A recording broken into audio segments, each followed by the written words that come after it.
carbohidratos funcionan como fuente principal de energía ATP necesaria para impulsar reacciones metabólicas.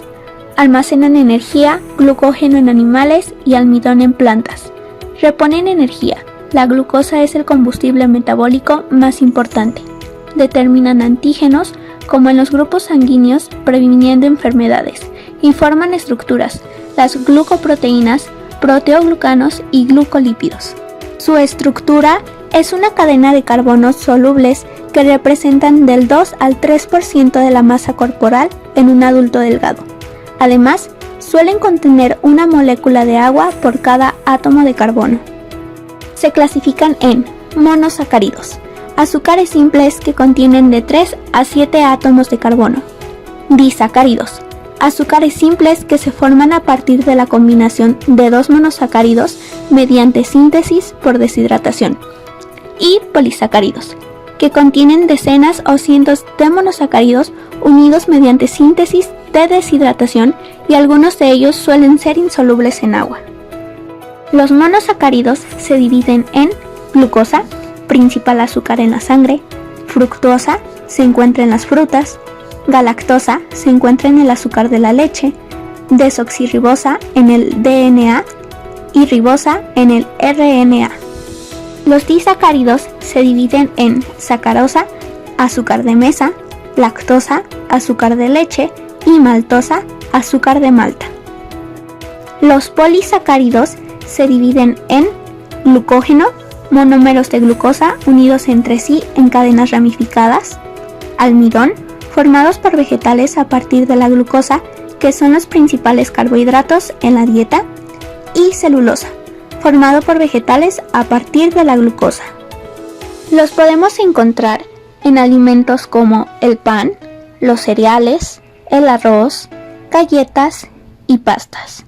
También en azúcares, chocolates y jugos, en alimentos como papa, plátano, avena, tapioca, otras frutas y verduras, y leguminosas, como lentejas, frijoles y garbanzos.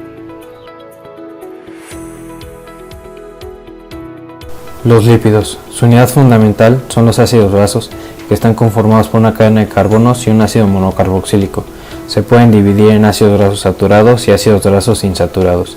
Se encuentran en diferentes alimentos que contengan grasas, como son carnes, lácteos, los frutos secos y aceites vegetales.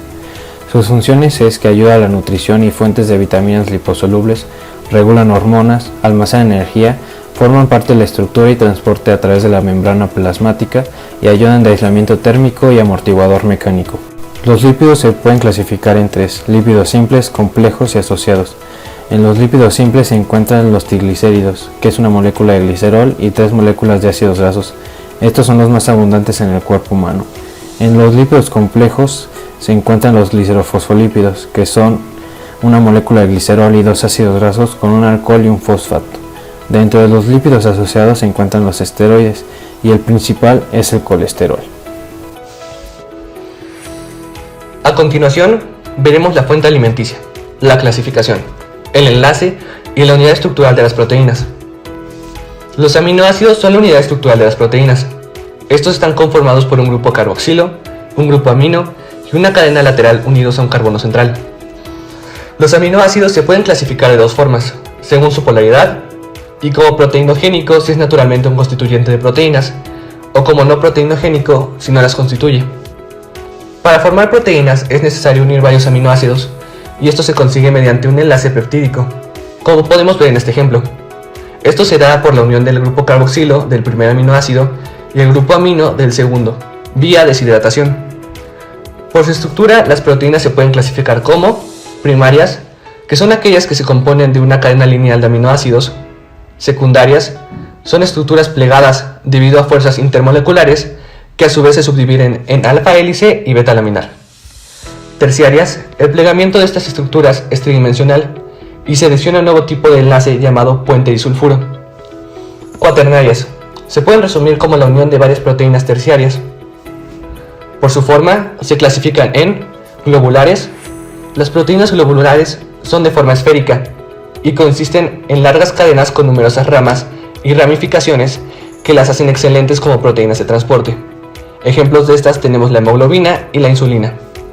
Fibrosas. Las proteínas fibrosas consisten en la repetición de una sola unidad para formar cadenas que actúan como tejidos conectivos y dan fuerza y movilidad articular. Y como ejemplo tenemos al colágeno o la elastina. Mixtas. Son proteínas que poseen una parte globular y una parte fibrosa. Y en esta categoría podemos mencionar al fibrinógeno, que posee funciones coagulantes. En cambio, por su composición se clasifican en holoproteínas si están exclusivamente constituidas por aminoácidos, heteroproteínas si consisten en algún otro tipo de molécula, como puede ser carbohidratos o lípidos. Las proteínas participan en prácticamente todos los procesos biológicos que se producen, desde funciones reguladoras hasta funciones estructurales. Principalmente obtenemos proteínas de alimentos de origen animal, aunque también se hallan en cereales, legumbres y frutos secos.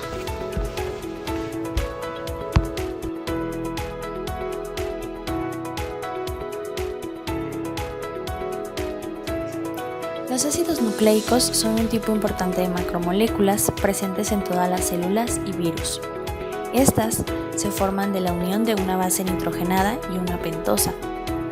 A su vez, participan en una multitud de funciones celulares, como lo son la transferencia de energía o ATP, señales intracelulares en respuesta de hormonas y otros estímulos, reacciones de óxido de reducción, biosintesis e intermediarios metabólicos. Sus constituyentes son el DNA y el RNA. Las bases de estos ácidos nucleicos son dos grupos, uno llamado pirimidinas, que está formado por la citosina y la timina, y otro llamado purpurinas, que está formado por la adenina y guanina. El grupo de las pirimidinas tiene como característica única tener un anillo, y el grupo de las purinas 2 anillos.